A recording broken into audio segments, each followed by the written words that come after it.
came in and she said she wanted her head shaved.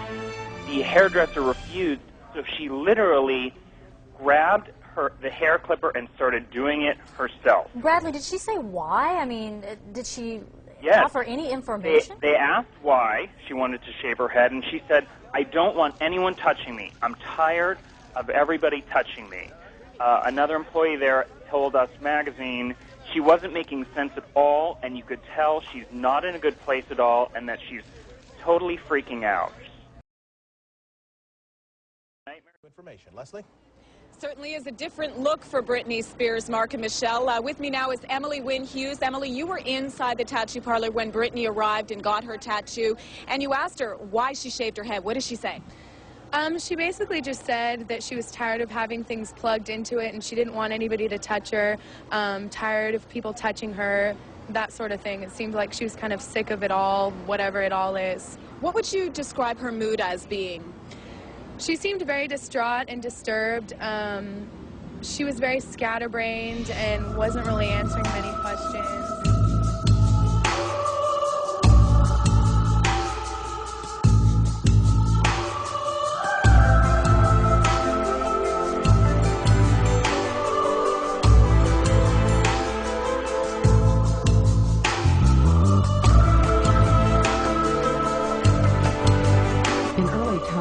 Evil spirits were thought to possess people and make them act in strange and frightening ways.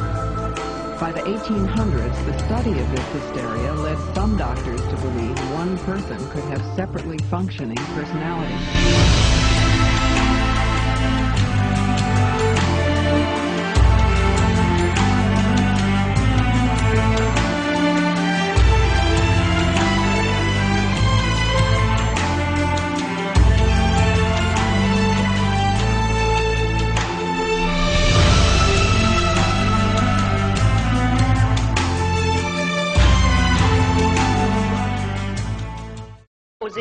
Oh, seht, ich komme viel zu spät. Grüß Gott und bald auf Wiedersehen. Muss gehen, muss gehen, muss gehen.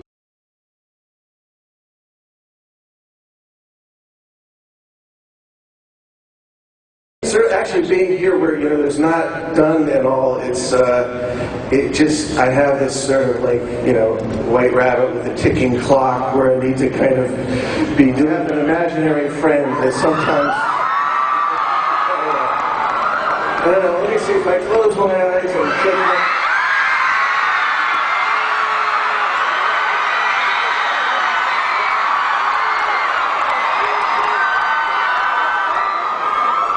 Tim Burton.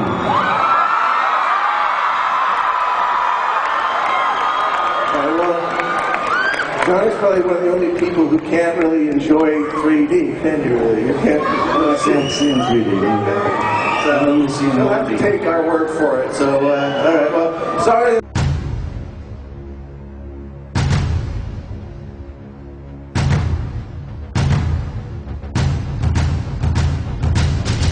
Have you seen the movie?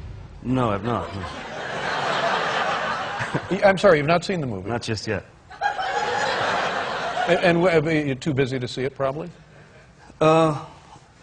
You know, in a way, you know, once my job is done on the film, it's really none of my business.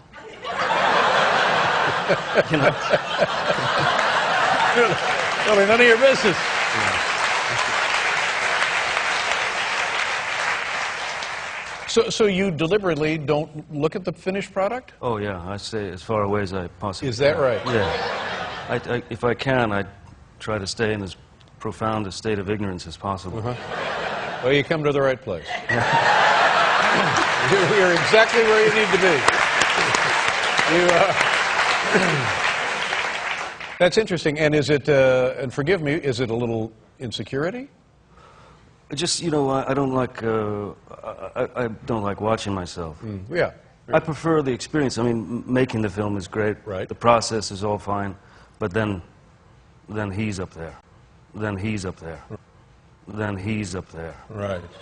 Dr. Green had electrodes on my body, including my head. He used what looked like an overhead projector and repeatedly said he was burning different images into my brain while a red light flashed aimed at my forehead.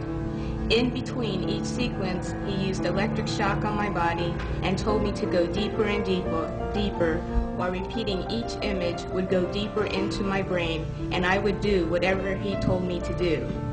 I felt drugged because he had given me a shot before he started the procedure. When it was over, he gave me another shot. The next thing I remember, I was with my grandparents again in Tucson, Arizona. I was 4 years old. You can see from this experiment that Dr. Green used trauma, drugs, post-hypnotic suggestion, and more trauma in an effort to gain total control of my mind.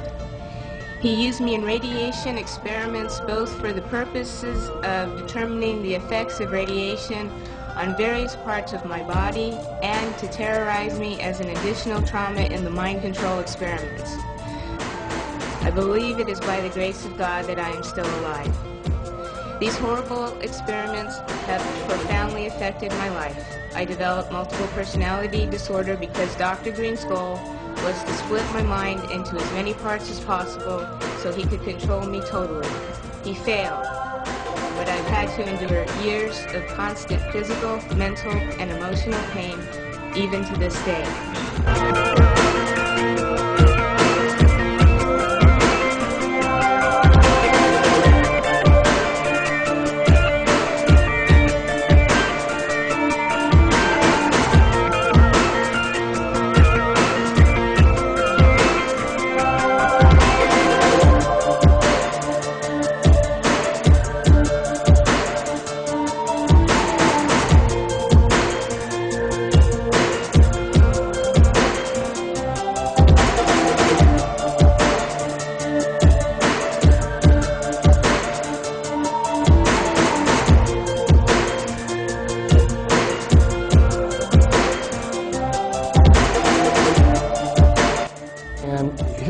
Bill Clinton. This is a hypnotic induction for a mind-controlled slave. He hypnotically inducts them.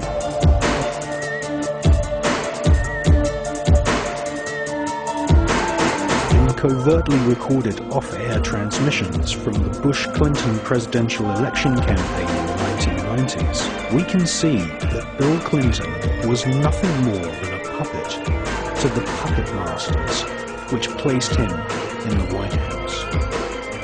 Bill Clinton's demeanor seems to be similar to a person who is under a hypnotic trance. I have to admit there is something sexy about his dangerous ways. Hold on a minute, that's Britney's voice, in my mind. If I can hear her voice in my mind... Britney! This is the voice of your mind. Go to Russell's hotel room and abandon yourself. Give yourself to him, Britney. Sleep with Russell. Sleep with him, damn you.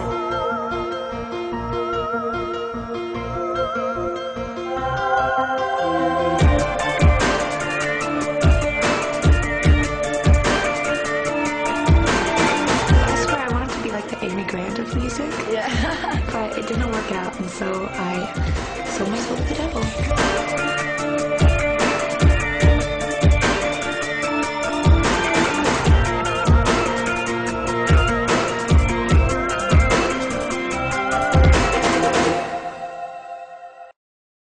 Something big is coming. The works of the evil one are what we're going to talk about tonight, ladies and gentlemen, because this blood. Leviticus says the life is in the blood. Dein Mind Control Game bringt dir nicht ey. Ich kenne alle Episoden von Pink Your Brain. Ich verlink dich mit Hate, Schweinegrippe und Sass. Die ganze freie Welt steht gegen deine Sippe, das war's. Du fucking Illuminaten, NWO-Advokat. Verkaufst deine Eugenik, Planung ja so moderat. Leg deinen Merowinger Arsch bei Sky.